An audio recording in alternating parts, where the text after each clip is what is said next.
What is going on, guys and girls? My name is Size, and today we're going to be taking a look at some new gameplay and exploration and mutations that Biomutant just released on their YouTube and Twitter.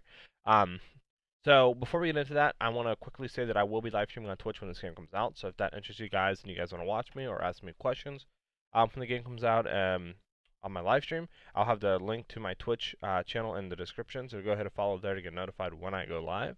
But without any further ado, let's get straight into this brand new gameplay and mutations. Alright guys, so here's the brand new, what do you call it, trailer they put out for gameplay and mutations. Here we can see the guy having an electric sword, probably an element on his sword. He's just running around. Here we can see a little bit of the dual wield gameplay for the guns. Looks like he has a revolver and a pistol.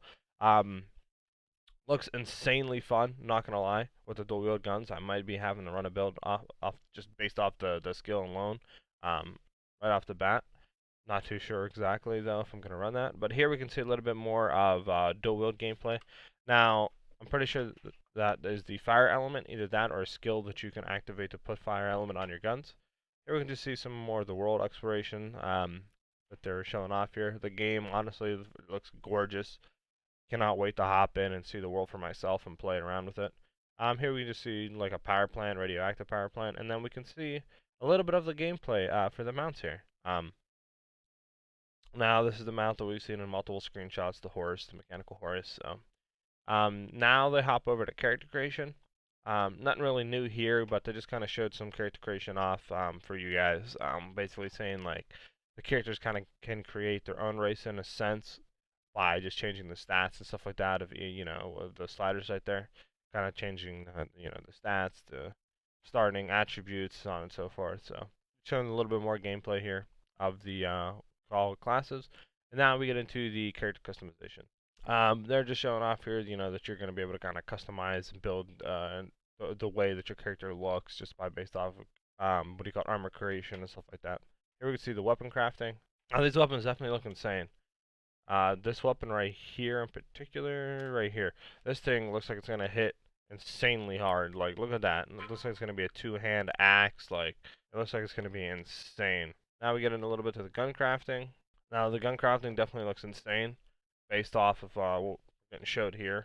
It looks like you're going to be able to do a lot of things. Now, I wanted to point out real quick is the skill at the bottom right. So now it's cut off, but if we see it says every fourth shot also shoots. I'm assuming it says every fourth shot also shoots a missile out that explodes. So I'm assuming we can create a build with this skill and run just like a really insanely fast fire rate gun and just, be pumping shots out and just have this skill going off with just a bunch of, missiles that explode for like AoE damage and stuff like that and just kind of clear everything.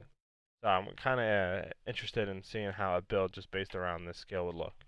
Once I get done with this, I go into this screen. Now this is the weapon that I was talking about earlier that looks insane. As you can see, it's a heat damage. You can see the damage that it does. Now this has two add-ons, so I'm not sure if the base type determines the add-ons or the rarity determines the add-ons, but regardless, it has two add-ons. We can see the stats of it and the weight class. Now this skill we've seen before, kills us up and heal for double the damage inflicted, so this looks like it's going to be a good healing skill or survivability skill to kind of keep you in the fight if you don't want to go a little bit more tanky. Here we can see him going up to a crafting station. Now I don't know if this is where you're going to craft, or if this is going to be like a crafting recipe, and then we see them crafting a toothbrush weapon. I have no clue why. I mean, I don't know. I would assume this is where maybe, I don't know, because we've seen crafting on the fly, right? So I don't know exactly why thered be crafting stations unless this unlocks a specific recipe or something like that, or crafting material. But let's get into the tribes. So there's going to be 6 different tribes, all with 3 masters, with good aura and 3 dark. The good aura is going to kind of want to save the world tree, make sure that it survives, help people out, not do really anything evil, obviously, since they're light aura. Now the dark aura is the exact opposite. They want the tree, what do you call it, basically to die. They want to let it die. They kind of want to cleanse the world. They think, kind of let nature take its course and stuff like that. And they're gonna be all opposite of light. They're gonna like not care. They're gonna want to kill people, so on and so forth. So here we can see just the territories that they're showing here. Now when you choose a tribe, you'll see the opposite territories of another tribe. basically take those territories over for your tribe to get different rewards and dialogue options and stuff like that, so on and so forth. Here we can see the world tree gameplay. Well, not gameplay, but some screenshots of it. Looks beautiful. Now I wonder exactly if you go with the dark aura, exactly how the world tree is going to change visually and how the game's going to change based off of the world tree dying. But also here we can see a turtle-looking creature. No clue why it's on top of the world tree's roots, but it's interesting. I guess maybe the devs just put it there to troll us. I'm not too sure. Here we can see just more gameplay of the world. Little character running around at it, exploring it. Appears to be a totem. Now, I know these totems are going to have an effect on, what do you call it?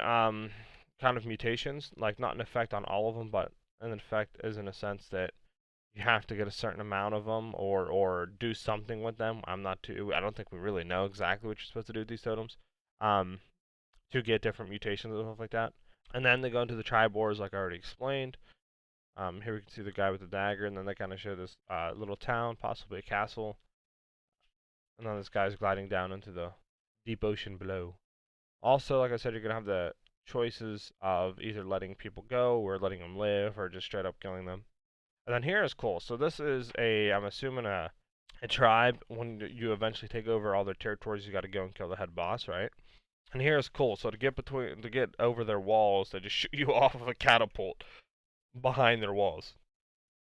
So I think that is it's going to be a cool thing to kind of explore to see how each tribe tackles killing another tribe and so on and so forth. Here we have something with the world tree going on here. Not too sure exactly what that is.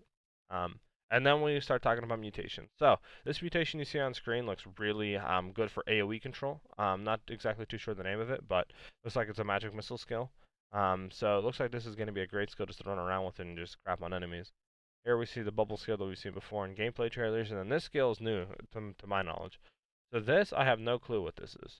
I don't know. I'm just gonna call this a dark beam skill, but as we can see, it basically one-shots the enemies. This skill looks, like I said, insanely powerful. I have no clue how much cost it's gonna be. I would assume the cost is gonna be high if it's simply one-shotting the enemy. Or maybe he just has that good of a build going on right now. But regardless, if you're a mage build, you're definitely going to want to pick that skill up. Here we see the mushroom biomutation. This skill basically just allows you to fly in the air and come smashing down with a weapon, or you can use different biomutations with it, like the electric ability here. And as we can see, it is arcing, so you're going to be able to use it as an AoE clear as well. And then we just see a bunch of enemies just bouncing around on the screen by the what do you call it, by the mushrooms. Here we can see Stone Fist ability that knocks the enemy in the air and allows you to air combo them. And then we start to get into the sign mutations, the levitations, the telekinesis, and all that, as we can see here. And it looks like you're going to be able to like levitate as well as use the arc ability, so you could even like make a Sith build really if you wanted to.